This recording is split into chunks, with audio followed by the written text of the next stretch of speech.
What factors affect rent control? Rent control is a type of regulation process that places a maximum price on what landlords can charge tenants in order to rent or lease rental properties. Typically, the goal of this type of regulation is to ensure that there is housing available within a jurisdiction that is affordable based on the average standard of living within that area. There are a number of factors that can affect rent control and its effectiveness, including the population of the jurisdiction, the economic landscape of the area, average wages and salary for people living in the city or town, and even the demand for rental properties.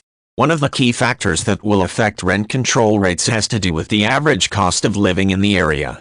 Typically, lawmakers and regulatory agencies will set the maximum amount of rental rates for qualifying properties at a level that is considered within reach of the population demographic most likely to be interested in those apartments and other rental properties.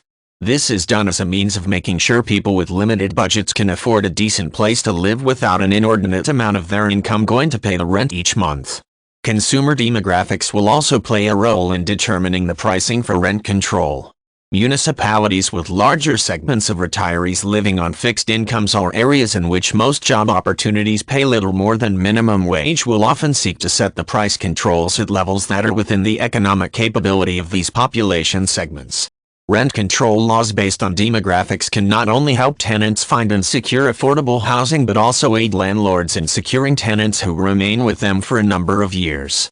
Another important factor that will exert some influence on rent control is the amount that people are willing to pay for the rental properties.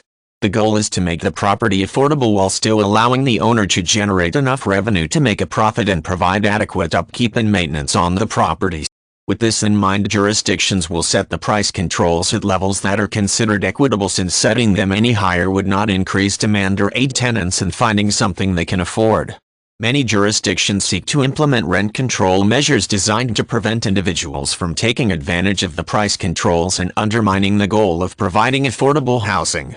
This means that some cities and towns will structure the rent control regulations to minimize subletting on rent-controlled property that involves charging exorbitant amounts of rent while only paying the owner the much lower amount allowed under the terms of the price control measures. Jurisdictions will also seek to monitor price control measures to determine if they are in fact promoting fair pricing in the marketplace and making it easier for people to secure affordable housing over the long term.